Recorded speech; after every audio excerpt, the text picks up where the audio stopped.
Très ravi de vous retrouver pour cette nouvelle édition. Madame, Monsieur, bonsoir et bienvenue dans ce journal. Au sommaire de ce 20h, un boom aux tendances presque inattendues, surprenantes, mais résultantes des efforts consentis par le gouvernement. Les statistiques de la première édition des Vodou Days sont désormais connues. Des chiffres galopants de l'édition et c'est à la première cette année. Les compteurs affichent plus de 400 000 participants. Que lire au compteur de l'économie sociale et solidaire au Bénin? Quelle proportion prend-elle sous nos cieux? Ariane Da Silva nous fait découvrir dans ce 20h ce modèle économique alternatif qui place l'humain et l'utilité sociale au cœur de ses préoccupations. Enfin, hors de nos frontières, les premiers jours du 47e président des États-Unis d'Amérique démarrent aujourd'hui. Donald Trump a prêté serment. Le président a promis une centaine de décrets dès sa première journée, portant en particulier sur la lutte contre l'immigration clandestine. Mais d'abord, les échos de la CRIET, la Cour de répression des infractions économiques et du terrorisme, avec l'affaire des 4 milliards de francs CFA disparus à la Direction générale des impôts.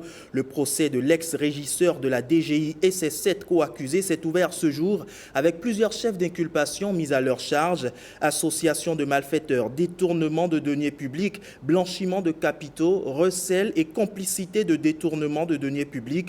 Après près de 6 ans de détention provisoire, l'ex-régisseur de la Direction générale des impôts, Carlos Adouanon, plaide non coupable. L'audience a été suspendue juste après sa déposition et va reprendre demain. En attendant, Vodou Days rime-t-il avec désacralisation de nos religions traditionnelles? Après les 3 jours de célébration des arts et de la culture vaudou, certains en sont persuadés, mais pour le directeur du projet Vodou Days de l'agence Bénin Tourisme, le vaudou est une religion comme tout autre et doit bénéficier du même regard. Il était l'invité d'Herman Rodrigue Amengan sur l'émission Focus ce dimanche. Jérôme Hungbo nous propose un extrait de son intervention.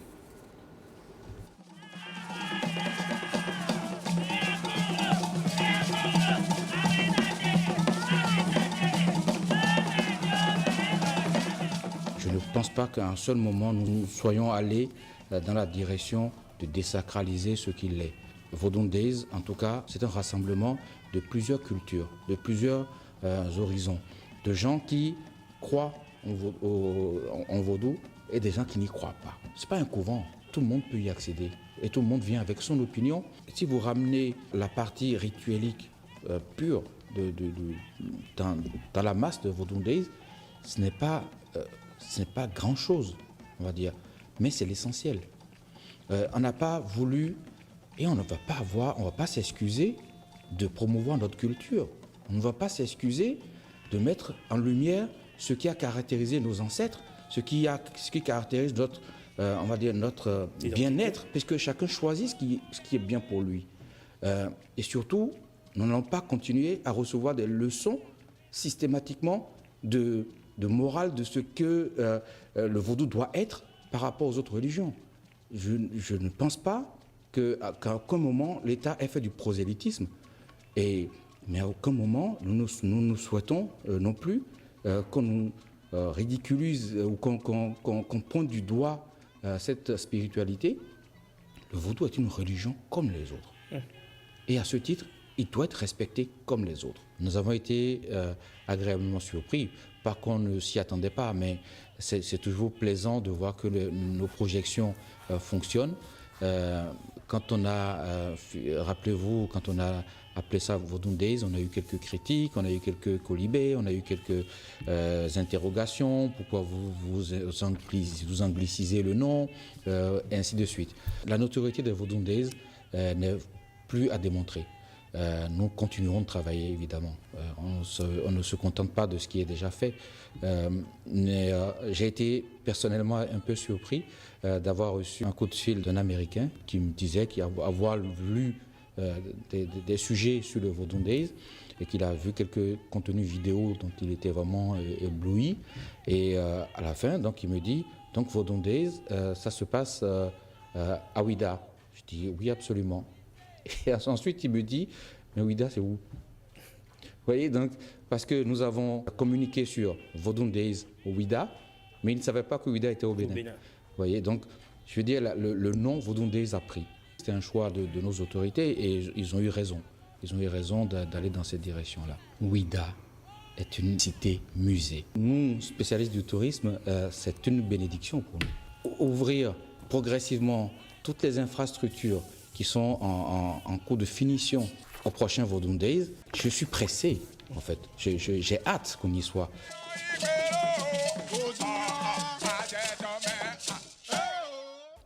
Et Vodun Days, c'est aussi du simple au quadruple dans les chiffres. Le nombre de participants est connu, 435 000 très exactement au décompte final. Des statistiques annoncées par l'Institut national de la statistique et de la démographie.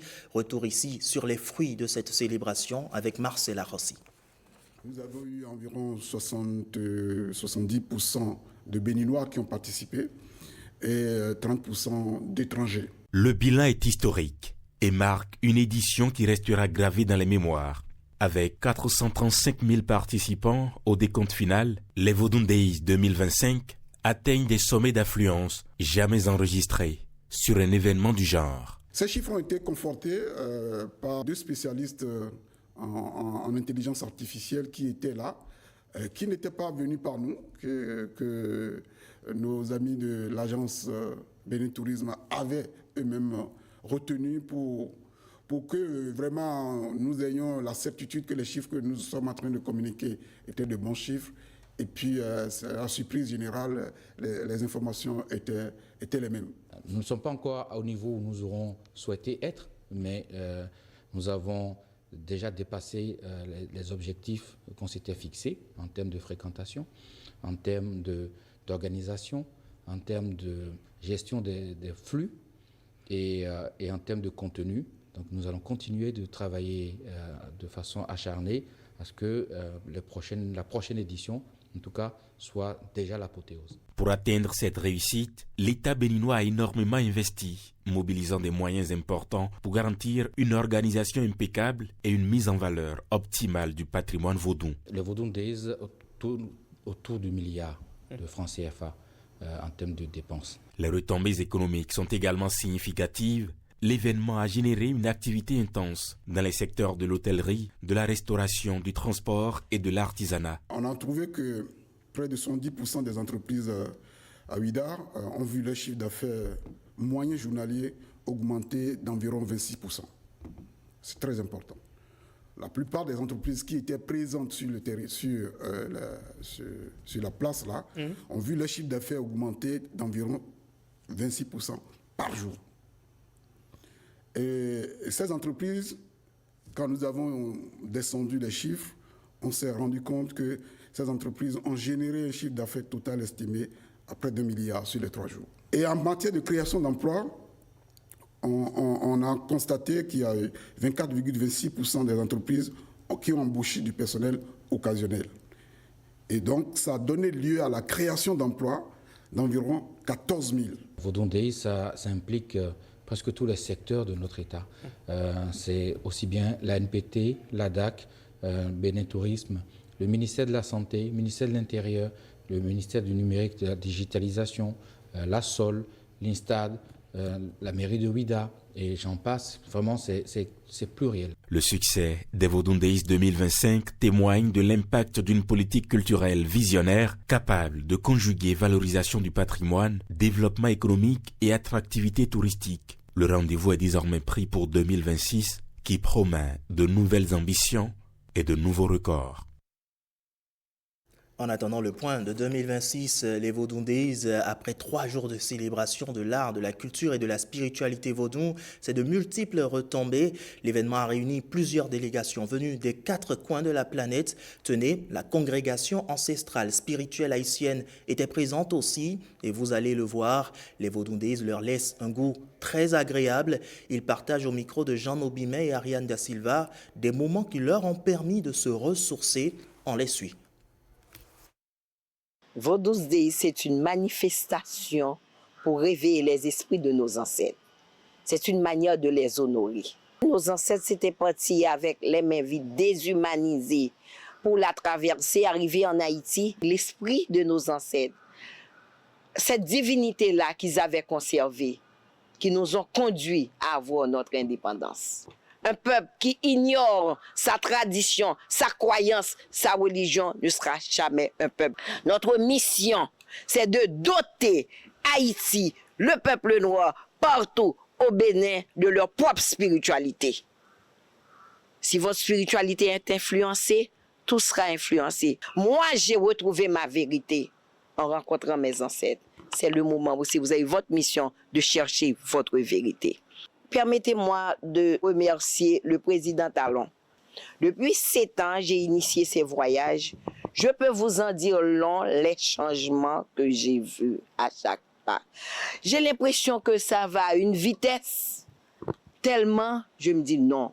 Si Haïti avait cette chance-là d'avoir un dirigeant pareil, hein, on serait très loin. Donc, Monsieur Talon, nous les Haïtiens, nous sommes fiers de vous.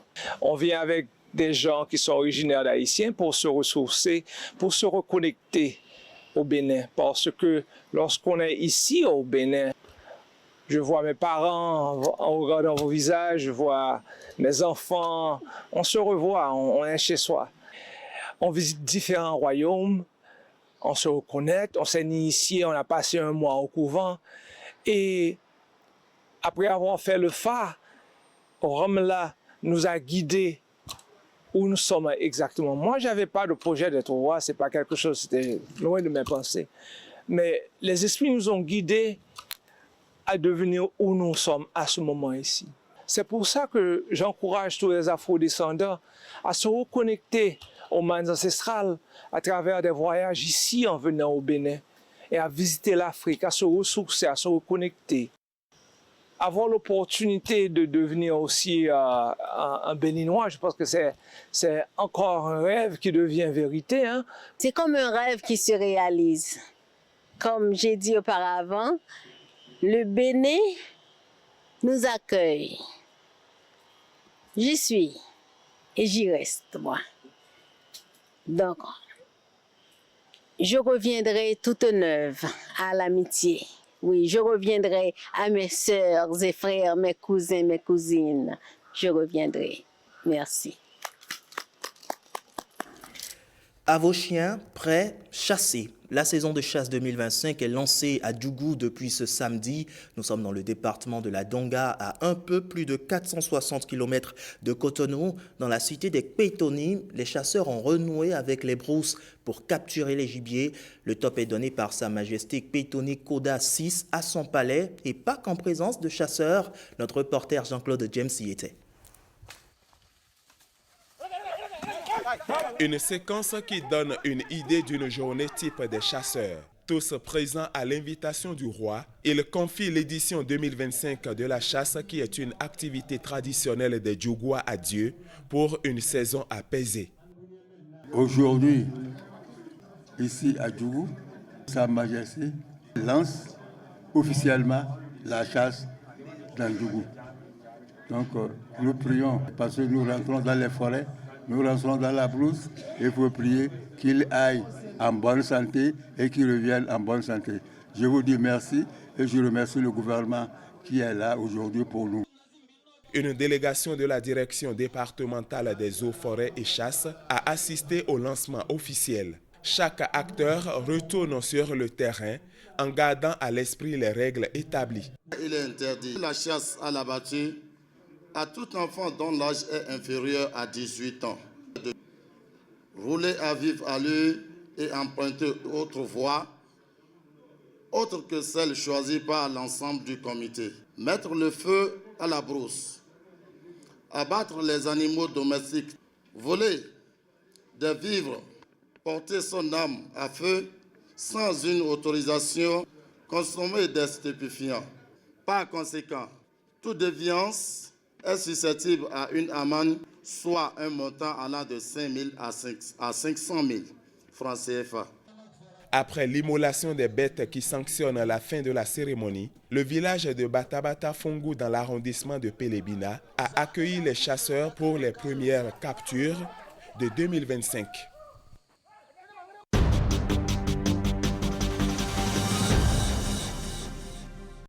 C'est une pratique qui contribue au travail décent et à des économies inclusives, mais aussi à la justice sociale et au développement durable. Il s'agit de l'économie sociale et solidaire. Dans certains pays, cette pratique est régie par un cadre juridique. Elle représente par exemple en France près de 10% de l'emploi avec plus de 2,6 millions de postes. Ariane Da Silva nous emmène à sa découverte dans le dossier économie de ce jour. L'économie sociale et solidaire, cet écosystème diversifié dans lequel on peut retrouver les coopératives, les associations, les mutuelles, les fondations et les entreprises sociales, est vieille de quelques années. Au départ, on connaissait l'économie sociale, née après les dégâts engendrés par le capitalisme et la révolution industrielle. Ce n'est que quelques temps après qu'elle est devenue économie sociale et solidaire. L'économie sociale et solidaire peut être définie à partir de 4 grands principes. Le premier, c'est l'utilité sociale. L'utilité sociale de ce que l'entreprise ou la structure de l'économie sociale et solidaire décide de faire. Après, il y a tout le volet démocratique. Donc, il ne faut pas oublier que lorsqu'on parle d'économie sociale et solidaire, tout ce qu'on gagne comme revenu, au niveau de la structure de l'économie sociale et solidaire doit être réinvesti. Contrairement à la réalité dans d'autres pays du monde, au Bénin, l'économie sociale et solidaire a encore du chemin. L'économie sociale et solidaire est présente au Bénin, mais n'est pas encore développée comparativement aux pays occidentaux, comme la France, l'Allemagne, le Canada. Donc ce n'est pas encore développé, mais nous sommes en train de faire le petit chemin vers l'éclosion de l'économie sociale et solidaire. Pourtant, les pays peuvent tirer bien des avantages de l'économie sociale et solidaire. Quand on parle d'entreprises d'économie sociale et solidaire, c'est des entreprises qui évoluent dans l'économie marchande comme toutes les autres entreprises, qui créent de la valeur, et qui créent de l'emploi, mais sous une autre forme. C'est-à-dire ici, on parle d'une entreprise qui apporte du profit pour un grand nombre et non pour quelques-uns, comme c'est le cas dans l'économie capitaliste. Elle peut aussi être considérée comme un levier de croissance économique. C'est un levier important parce que ça prend en compte l'humain dans sa globalité, dans ses difficultés, et on fait un effort à ce que tout ce qu'on gagne comme ressources, qu'on puisse l'utiliser pour faire avancer l'humain, pour faire avancer la société. Donc aujourd'hui, il faut comprendre que la viabilité économique est le maillon essentiel qui fait qu'on peut dire sans douter que l'économie sociale et solidaire est un levier important pour le développement économique d'un pays. Que l'État, quand même, puisse, comme les pays comme la France, puisse prendre une loi sur l'économie sociale et solidaire, encadrer la chose et accompagner, faire la promotion de l'économie sociale et solidaire. L'ONU reconnaît d'ailleurs l'économie sociale et solidaire, puisque son Assemblée générale a adopté une résolution relative à la promotion de l'économie sociale et solidaire au service du développement durable.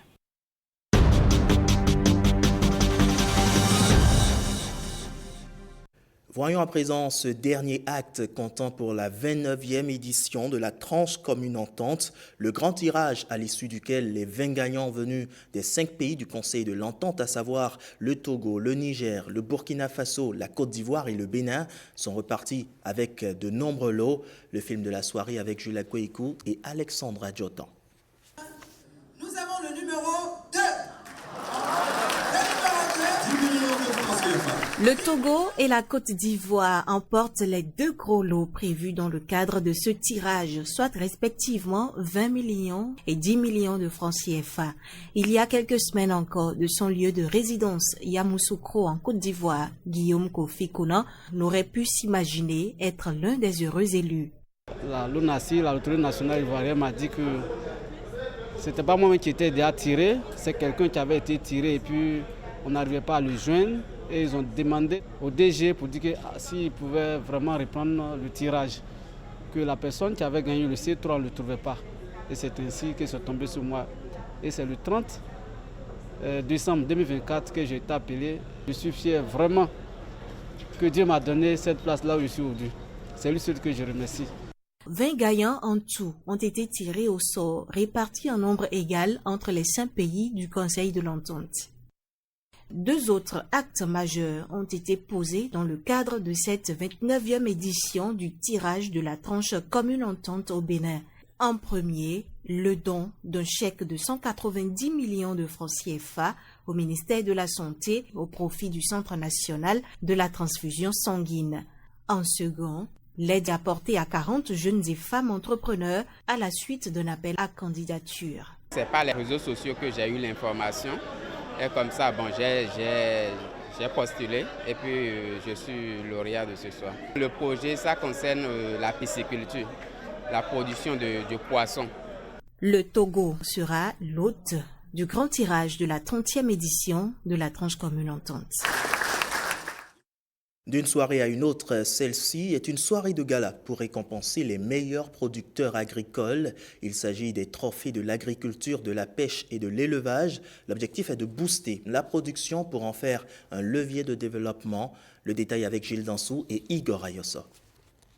Les trophées de l'agriculture, de la pêche et de l'élevage. Une idée novatrice qui en est à sa 2e édition. Elle vise à encourager ces agriculteurs qui travaillent au quotidien pour le bonheur des populations. Cette année, la particularité, c'est que nous avions pioché dans les lauréats élevés par la chancellerie.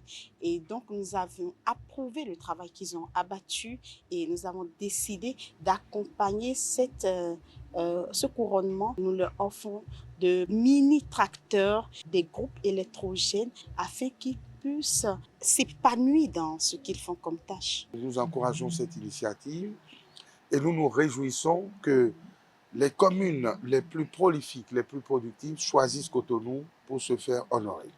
Alors, je voudrais féliciter la promotrice qui a l'idée d'encourager et d'appuyer ce secteur, de le révéler. Les lauréats prennent l'engagement d'aller plus loin. Je suis nominée aujourd'hui et je pense que c'est une très grande action qui va vers mon entreprise, vers ma personne et je suis bien contente.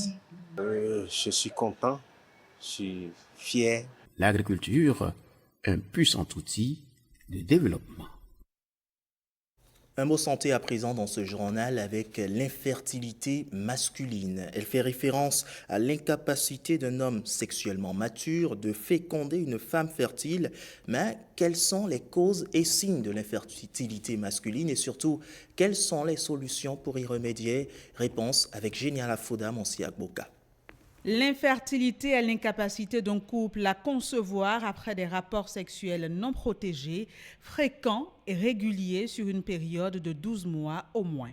Complet, c'est-à-dire toutes les étapes, il ne faut pas sauter sur la femme, il faut suivre toutes les étapes, la préparer jusqu'à aller jusqu'au bout. Et fréquent, c'est-à-dire 3 fois par semaine et régulier toutes les semaines de l'année. Et sans contraception par ailleurs, voilà, qu'on parlera d'infertilité de couple. Dans le cas de l'infertilité masculine, rares sont les symptômes apparents. Et pourtant, un homme peut avoir des difficultés à engendrer une grossesse naturellement. Une situation imputée à plusieurs facteurs. Chaque infection qui touche n'importe quelle partie de l'appareil génital de l'homme peut donner à la longue une infertilité. Il peut s'agir aussi de causes liées aux troubles des hormones. Et là, le testicule répond mal ou ne répond pas. Il peut s'agir également d'anomalies génétiques.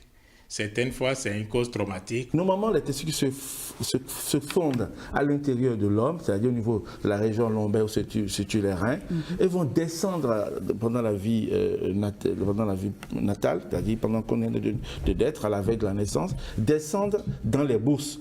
Au cours de cette migration, les testicules peuvent ne pas arriver à descendre complètement. Lorsqu'on les retrouve sur leur trajet normal, on parlera de cryptorchidie. Il y a des gens qui naissent avec un testicule qui n'est pas en place. Il y a ce que j'appelle leur kit ourlienne, c'est-à-dire l'oreillon.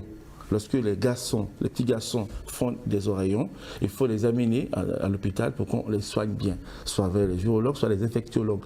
Et il faut bien les traiter parce que cette infection virale, d'accord, va avoir comme conséquence la destruction testiculaire.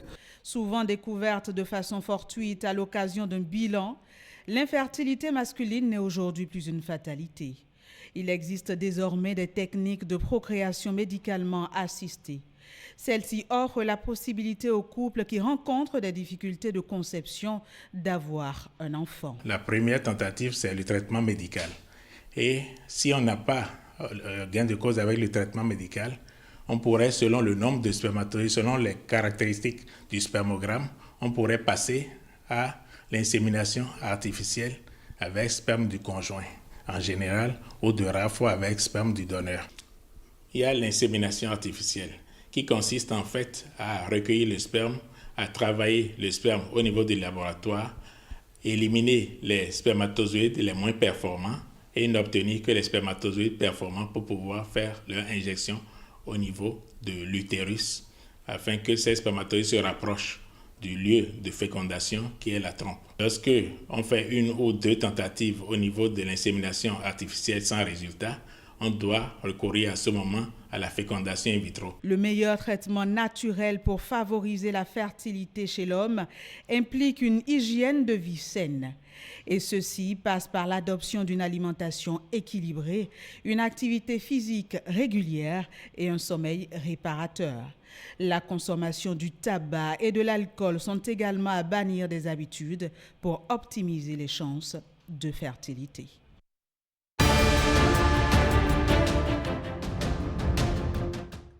Écho à présent de l'actualité hors de nos frontières avec Donald Trump, devenu le 47e président des États-Unis. Après sa prestation de serment à Washington, au sein de la rotonde du Capitole, le président a promis une centaine de décrets dès sa première journée. Pétrole, immigration, âge d'or de l'Amérique. Investi, Donald Trump adresse un discours offensif. Les précisions avec Blaise Adangpo. Gentlemen, the President-elect of the United States. Quand les rideaux s'ouvrent et qu'il fait son entrée sur l'estrade, il est accueilli par un tonnerre d'applaudissements de Donald Trump dans la rotonde du Capitole où s'est tenue la cérémonie d'investiture. Main gauche sur la Bible et main droite levée, Donald Trump prête serment et redevient président des États-Unis. C'est le président de la Cour suprême, John Roberts, qui lui a fait prêter serment devant les anciens présidents. Donald John Trump, je jure solennellement. Moi, Donald John Trump, je jure solennellement que j'exercerai fidèlement la fonction de président des États-Unis. La fonction de président des États-Unis. Et que je préserverai. Et qu'au mieux de mes capacités, je préserverai. Protégerai et défendrai. La Constitution des États-Unis. La Constitution des États-Unis. Avec l'aide de Dieu. Avec l'aide de Dieu. Félicitations.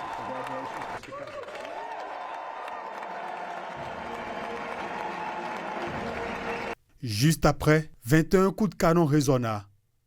Donald Trump est officiellement le 47e président des États-Unis d'Amérique. Avant lui, c'est son vice-président James David Vance qui a aussi prêté serment sur une Bible qui appartenait à son arrière-grand-mère, juste devant sa femme et ses 3 enfants. Que j'accepte cette obligation librement. Que j'accepte cette obligation librement sans aucune réserve mentale. Ni intention de m'y soustraire. Et que je m'acquitterai bien et fidèlement. Des devoirs de la fonction. Que je suis sur le point d'occuper. Le président Donald Trump prend la parole et prononce son discours inaugural. À chacun de ses propos, il est applaudi. Le 20 janvier 2025, pour tous les Américains, c'est le jour de la libération. Le 47e président des États-Unis a promis une centaine de décrets dès sa première journée, portant en particulier sur la lutte contre l'immigration clandestine. C'est sur cette actualité que se referme ce journal. Merci de nous avoir suivis. Je vous retrouve demain à la même heure, toujours avec ce même plaisir. Bonsoir chez vous.